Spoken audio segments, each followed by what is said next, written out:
Good evening and welcome to another episode of Que-stead-Que. What you gonna do? I don't know, but something's gonna grow. Hi everyone and welcome to tonight's episode of Que-stead-Que. Well, I'm in the house. It is about 8:30 and it is getting darker by the second outside. I'll show you how it looks out there in a few minutes. But I came on because I did the garden tour earlier today, but I wanted to talk about tonight some of the upcoming winter projects pending I don't get sick. So let's hope that I don't have the same disaster that I had last winter. Actually, I started filming pretty much every day in, was it January or February? I think it was the end of January when I started filming every day. And that was just to kind of make myself feel better. And it was almost time to start seeds and things like that. So I wanted to get into the gardening mood. But actually it was right after Thanksgiving, I ended up having an MS attack. And it kept getting worse and worse. And finally, I went to the hospital. And of course, they admitted me. So I was in there for a week. And I got discharged the day before Christmas, on Christmas Eve. I was on steroids, so I was just feeling horrible, and I was having every side effect that they list for steroids, so it was just terrible because they had given me a high dosage. Then I had to follow up with physical therapy. I had to do that for the rest of the winter. I wasn't done with physical therapy until the end of February, almost March. And so it was just, last winter was a bust. And then on top of that, I have that seasonal affective disorder. So on today, I started researching some more lights because I bought a Philips light last year that I thought would do the trick. It's a sunrise sunset simulator light, and it was okay for a while, but then I noticed it just wasn't enough. Then I have this little light that my sister had bought for me a few years ago, and I was using that, and that wasn't enough either. I was still having the issue. So I said, I just need something stronger. So I did some research on today, and I've narrowed it down to two. And of course, they're the most expensive lights that there are. In fact, this one is called the Aurora Light Pad Max. It's a big giant light, and it's a square shape, and you can set it, on your desk or wherever. And it has 25,000 lux. In fact, it goes up to 35,000 lux, which is not exactly the brightness, but the luminance and the light and the kelvins, we know about grow light, so it's similar to that, but it's to simulate as close to the sun as possible and to help with your vitamin D levels and whatnot. So this one, I found one for $379 on eBay, but normally they cost about $500. And then if you get the accessories with it, even more. Then it's another one called the Alaska Northern Lights North Star Light. And I found a couple of those used on eBay, like new, and a few new ones actually, for less than $200. So I think that's the one I'm gonna go with. And then when I listened to the reviews on YouTube of the best lights, everyone said the Alaska Northern Lights North Star Light is the best one. This is what people in Alaska who have the 24 hours of night use, and then during the summer they have 24 hours of daylight, same as in Svalbard. In fact, I belong to a YouTube channel from Svalbard, and they're currently going through the midnight sun phase, where from the end of April until the end of October is daylight for 24 hours a day. And they only get 2 sunrises and 2 sunsets a year. The one in April to begin some polar days, as they call it, and then they get a sunset at the end of October, which means it's polar nights. Once that sun sets in October, that's it. It's dark for the rest of the season from October until April. So those folks suffer. I would succumb, okay? I would succumb in the winter. Now I can do it in the summer. I would love it, now. But in the winter, oh no, I would be hightailing this somewhere in early October to make sure I don't get caught by the nightfall or whatever.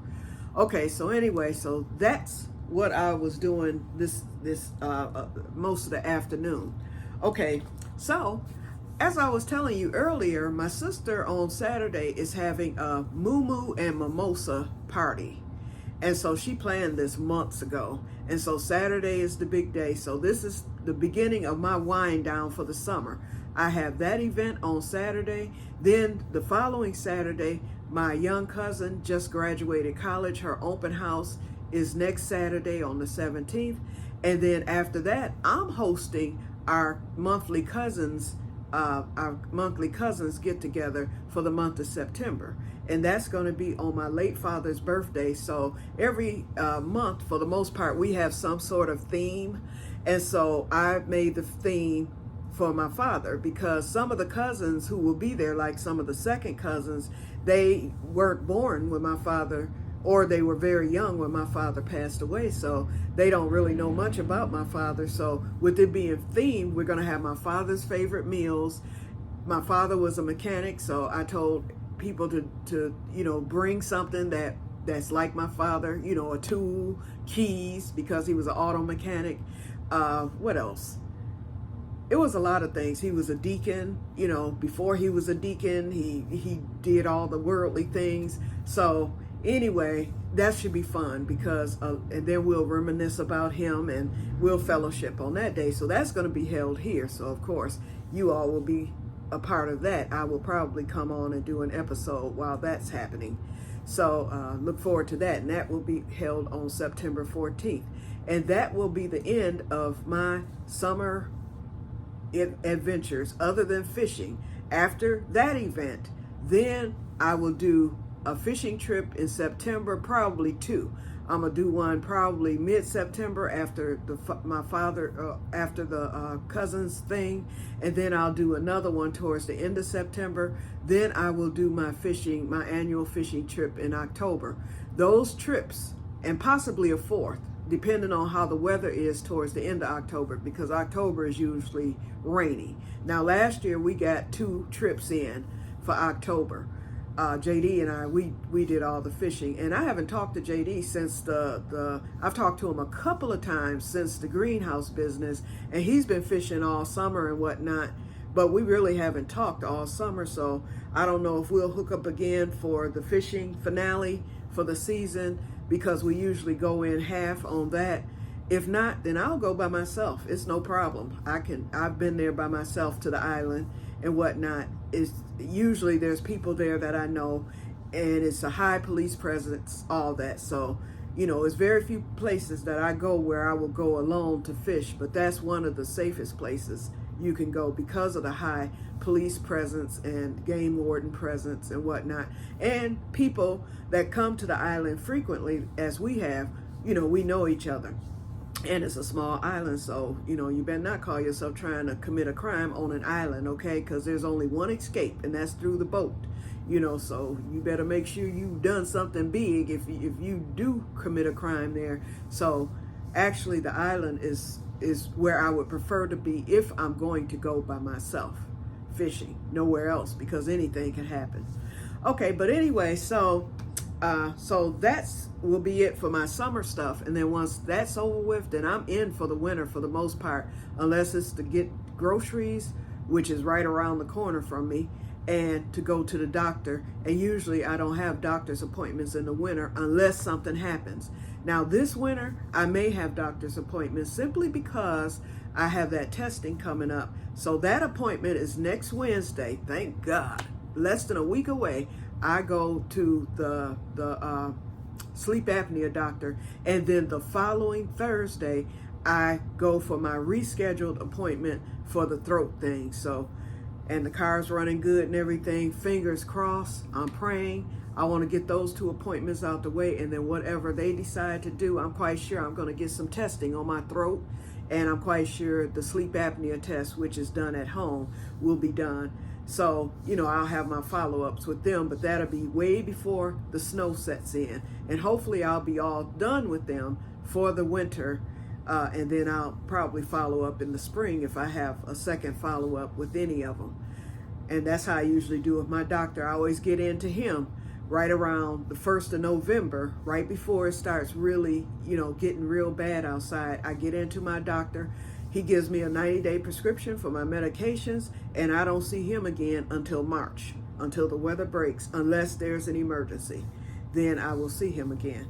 But anyway, okay, so because of this party that my sister's having, I want to show y'all my MooMoo, because everybody has to come dressed in a MooMoo. So 2 months ago, I actually ordered a MooMoo, and I ordered a vintage one from, and it's by Rhapsody. And this particular brand was popular back in the 60s and 70s. And so now they're out of business. I guess the person who made the MooMoos or whatever, the company, is gone, and the person is probably deceased by now. And so this designer, everybody is sought after by everybody. I didn't know this until I started searching for a MooMoo, because my sister's having a contest for the most unique MooMoo. So I wanted something unique, and I wanted something vintage. I knew that. And so I started researching, and then when I found out about this company, there were lots of them online that you could buy, but they were $250 and above for the one MooMoo. Well, I went to my trusty eBay, and somebody had one like new on there, and they wanted like $35 for it. But then she made me an offer when I clicked that I was interested in it, because I hadn't decided if I wanted to spend that much for a MooMoo. And so she made me an offer, and so I got it for like $25. I jumped on that. So anyway, that was a couple of months ago. I told her what it was for, and I ordered it, and I love this MooMoo. I didn't think I would really like it, because although it's 70s, it's from 1971. It didn't have the 70s flair. I like paisley and the flower power and all that. This is more like a Hawaiian type. I can't even describe it. But what spoke to me with this MooMoo was the fact that it's pleated from the neck all the way down to the feet. And it goes all the way down to my ankles. It flows. If I spun around in it, it would bellow out. And I mean, it's the perfect MooMoo for me. So anyway, hopefully I will win the contest for the most unique MooMoo. So let me show it to you. I got it hanging in the hallway because I'm getting ready to freshen it up. Since it's been hanging for 2 months, I'm getting ready to freshen it up. So I'm gonna wash it on gentle and cold water. It's supposed to be machine washable and dryable, but because it's from 1971, I don't want to take any chances. So I'm gonna wash it in cold water on gentle, and then I'm going to hang it to dry. And as you can see, it's wrinkled. I have a steamer, so I'll make sure if it comes out wrinkled after I wash it, I'll make sure I steam it. But this is how it's made, you guys. First of all, you see the tag Rhapsody. I hope you can see it, because I can't see. Okay, but this is the MooMoo. See how the pleats, they start at the top and the pleats flow all the way down to the bottom. This pattern, I don't really like the pattern of it, but I do like the colors. And I don't know how this shows up on camera. It looks blue, but it's actually a gray color. And the pleats flow all the way down to the bottom, and you can see the seam on the side, and that's what makes it bellow out. Right here, you can see where they seamed it right there on the side, and then it flows out, and then see your arms come down like this. I don't know if y'all can see that, but it's a beautiful, I think it's a beautiful MooMoo. So this is what I'll be wearing. And let me cut off the light here. And see, you can see how dark it is outside. I wanted to show y'all that too. Okay, I'm gonna go out there because I still need to water, and excuse my junk, y'all. Okay, and that junk is there for a reason. But I'm going out as soon as it gets dark. I forgot to water my sweet potato plant, and I also forgot to water my elderberry, and I want to look at, I did put the hay into the crocus bulbs, but I don't think I need to water that today. I might put just a little bit of teach. Okay, let me turn this around, y'all. So anyway, okay, let me move on to the next thing, because I didn't want to be on here forever, but it looks as if, oh Lord, we had 14 minutes. Yep. So this is gonna be a 30-minute episode, y'all. Sorry. Okay, but anyway, I had brought the honey because I was gonna do the taste test with the 8 Mile honey. But let's skip that because, well, I don't know. I don't know. I might go on and do the taste test because I wanted to do that. You know what? I can wait on that. I can do the taste test another time. And I brought the the onion powder. Perfect, as you can see. And this is what I ended up with after I redehydrated it. I didn't lose any, but what I did was I put it into my hand chopper, and I was able to get it even finer than what the processor did. So that's the reason why it shrunk. So I got this full bottle and then a half bottle, and I'll be doing more. But see, this is how it's supposed to be, so it's perfect. This one too is not sticking anywhere, whereas yesterday it was all clumped at the bottom and I couldn't get it to move. When I shook it, it wouldn't move, so I knew it had moisture. So I'm glad I got that correction complete. Okay, the other thing real quick, I have a winter project coming up that I want to show you, and here it is. See that? All this soap. When I moved here in 2021, I started collecting my soap bars.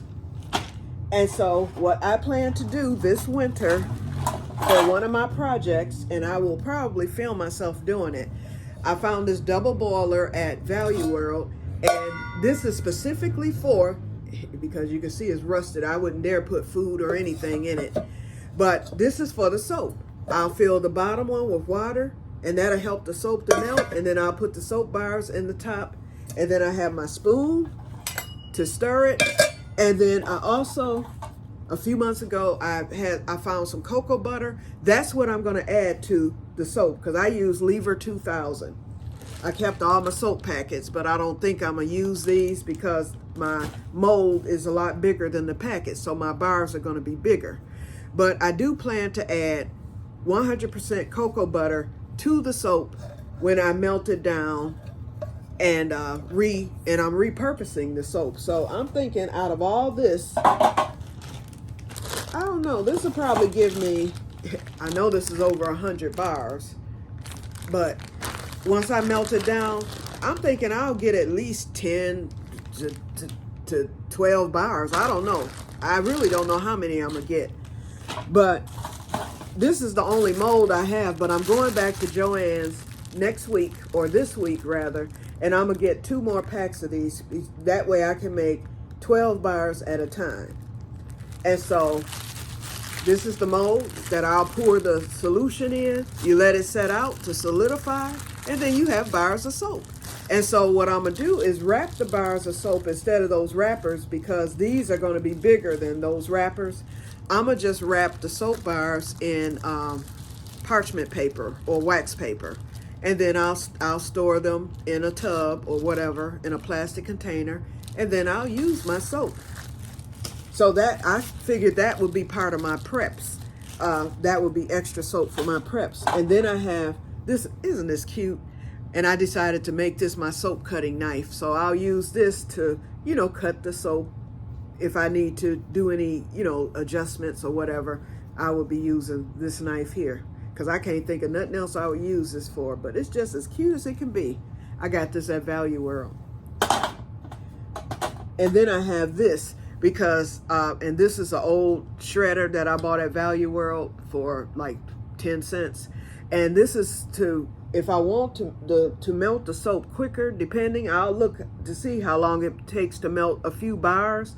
If that takes too long, then I can use the grater to shred the soap before I melt it to make things go quicker.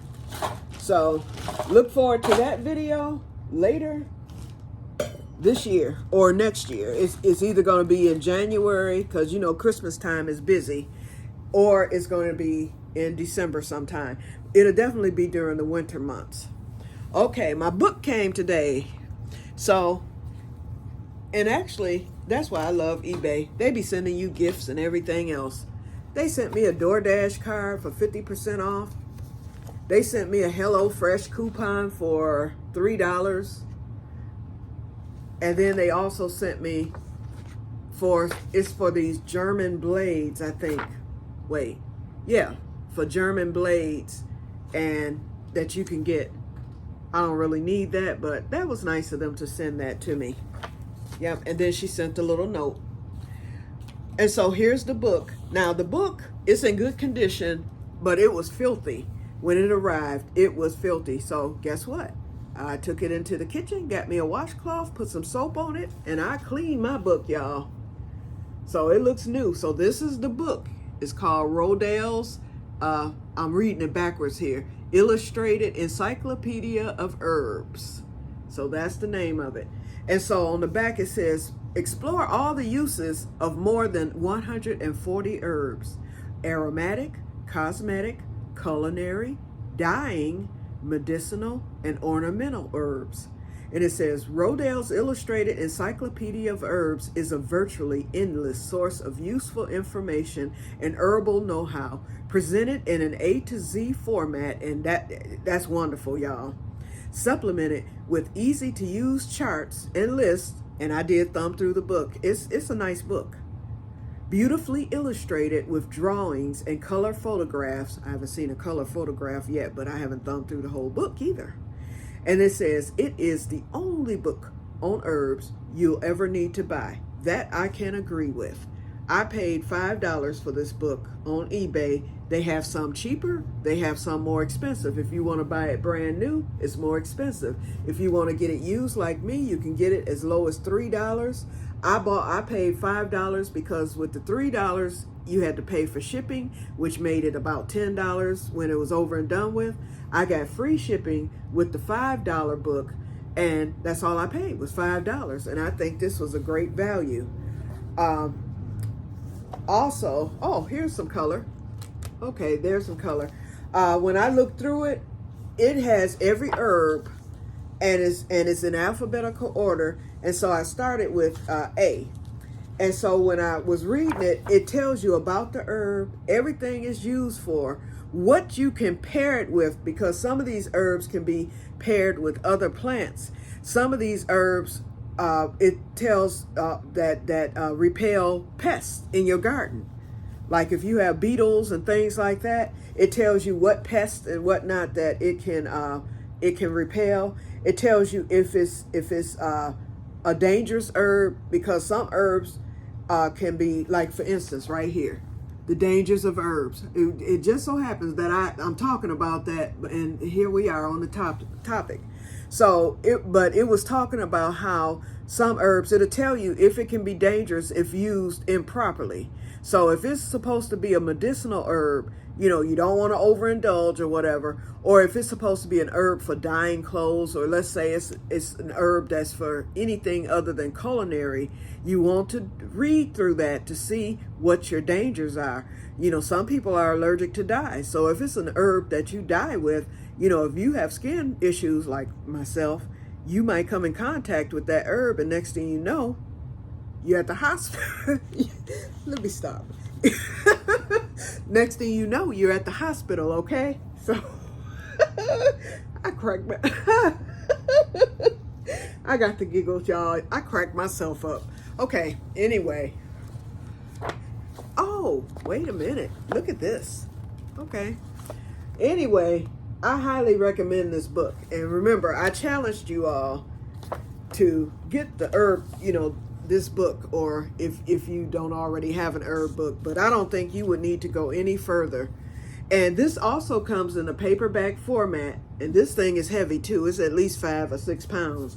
So I like hardback books. When it's a book that I know I'm going to put in my library, and I do have a library in my second bedroom with all my favorite books, I usually go with the hardback for my library.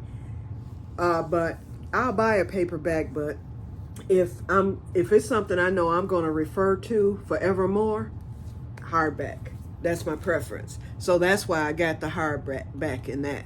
And then I cleaned up the gardening book too, because it was dirty.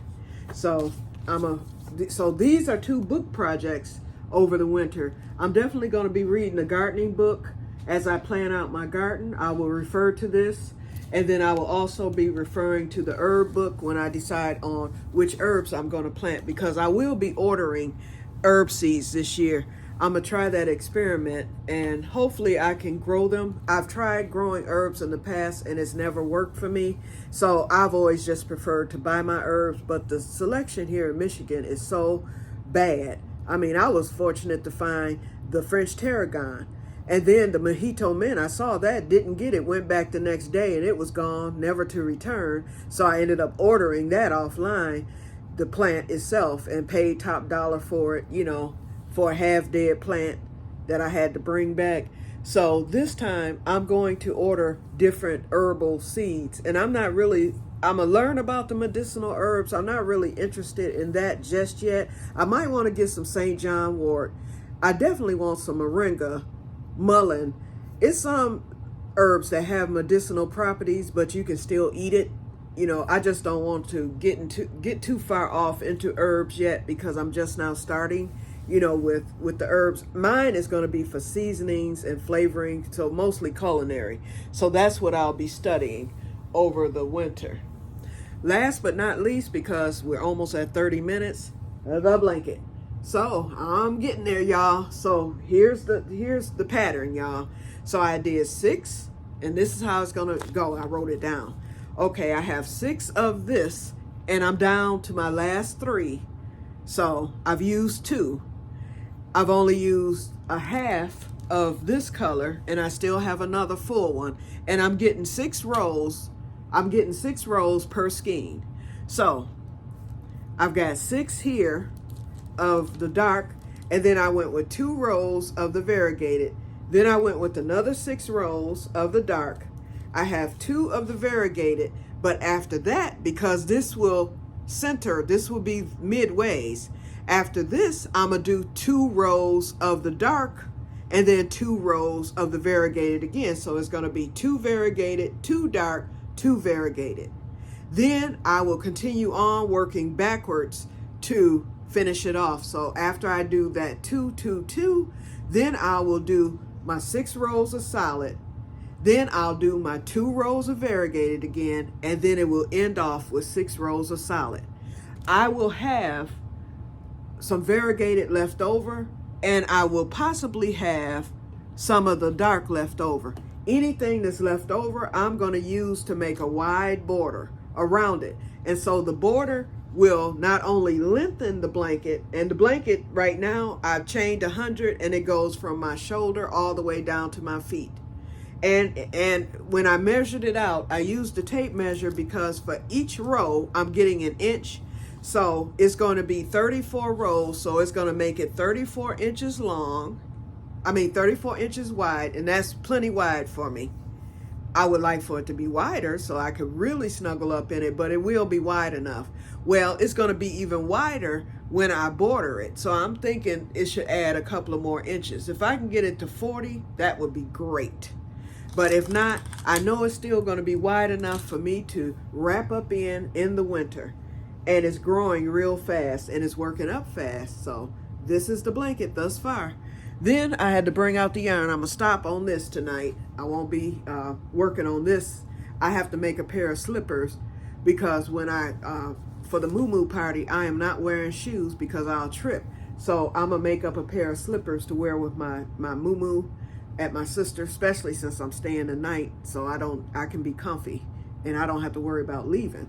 So that's what I plan to do. So I'm gonna do that tonight, get this over with, and then I will resume with the blanket on tomorrow. Okay, you guys, so that's it. I'm sorry that this took 30 minutes. I'm very sorry about that. Actually, we're at 28. But I just wanted to kind of go over my winter projects with you for this winter, to let you know what I'll be doing, and that you'll see me. You might not see me every day in the winter, really. But I'll probably switch to once a week. Once the gardening season is over with, I'll probably switch to a once a week format or whatever. I'll probably come on Saturdays or Sundays. You'll still see me, but it won't be every day for 30 minutes.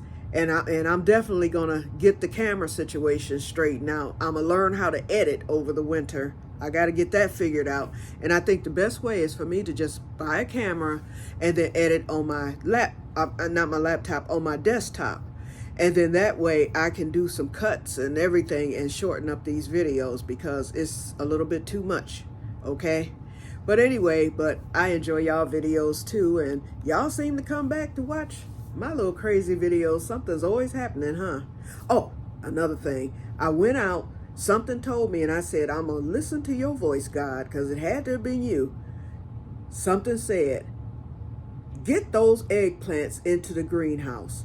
I thought about it because I hadn't thought about it. I just left the eggplants, out there after I got those eggplants and everything.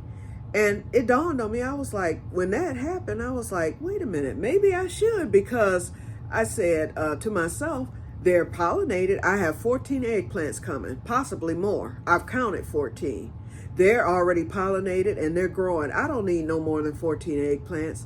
And what I usually do is I prep my eggplants. I was telling y'all about that. So I'll get them cut up once they're ready to harvest. I'll get those eggplants cut. I slice them because they're the smaller finger, the little finger eggplants, the skinny ones. I slice them and I like to fry them. Or either I might make something, an eggplant dish, or put it in something else. But for the most part, I like to fry them with fish. And they are delicious fried. And what I do is I coat them with my Zatarans prior to freezing. Then I put them on a cookie sheet. I put them in my deep freezer for about an hour or 30 minutes. I let them freeze. Then I put them in the bag, and so they're already breaded or coated with the flour. The flour is frozen to the eggplant, and they will not stick together. So all you have to do, I can go into my bag, grab a handful, throw it right in the skillet, and I'm good to go. And they cook up in a few minutes, and they are delicious, I'm telling you. So I'm happy that those eggplants are coming. So, and I haven't seen any slugs in the greenhouse. So my assumption, unless I see a leaf get eaten or something like that, and I stacked the crates too high, so it wouldn't be sitting on the ground, so a slug would have to climb up 2 crates to get to the eggplants to begin with, if a slug is in there. But I think they're safe in there. Those eggplants will really grow because the heat in the greenhouse is going to get them going, because it's starting to get colder outside every day. We're done with that 90-degree stuff now. I mean, it would be a fluke if we hit 90s again, but we're in the 70s now. It's been some days in the 60s. Today it only hit 72. So, and then with the shorter days and all that stuff, those eggplants were going to slow up. So I want them to stay, I want them to stay sped up so that they'll continue to grow. And I'm going to be keeping an eye on that melon too, that Crenshaw melon. If I see any growth with that melon, I'm zipping it right into that greenhouse to give it the best chance to be able to make it to harvest. So, as you can see, 30 minutes later, it is dark outside. Okay, so I'm off of here now because I'm over 30 minutes now. So I will clean up this big mess here, get started with my crocheting. I'll watch the repeat of the Olympics I watched earlier today because I didn't want to find out who won beforehand. So I already know who won and everything. So congratulations to those who won. I won't spoil it. But anyway, yep, so I'll get going, get this mess cleaned up, and then get going. I'm going to get those peppers. I think I said I was going to do them last night. I didn't. Then I said I was going to do them today. I didn't. The wood chip man never did come through, although I did see the truck ride down the street. I have my bowl here for the peppers, and I'm still not doing them tonight. I think I might wait till Sunday because the peppers are still in the freezer, other than the ones I harvested on yesterday. I harvested a few yesterday, so I'm going to throw those in the freezer. I think I'm going to wait till Sunday after my sister's party is over with, because I'm going to be helping her and stuff like that. And tomorrow is Friday, so I'll be prepping for that, getting packed and all that. So I think I'm going to just wait until the party is over with, and then I'll get to those peppers either Sunday night or Monday morning. Then I'll get them dehydrated. I'll have all next week to get that done. Plus, I need to get groceries still and all that, and that won't be until next Monday because of the party and whatnot. And then I wanted to get back to the farm market, but I think I'll wait till next weekend to do. Nope, I can't do it next weekend because of my cousin's party. I don't know. I may not make it back to that farmer's market until the end of the month. So we'll see. Okay, I'm rambling now, so let me get off of here. You all have a wonderful evening and a good day tomorrow, and may God bless you all. I'll talk to you later. Bye-bye.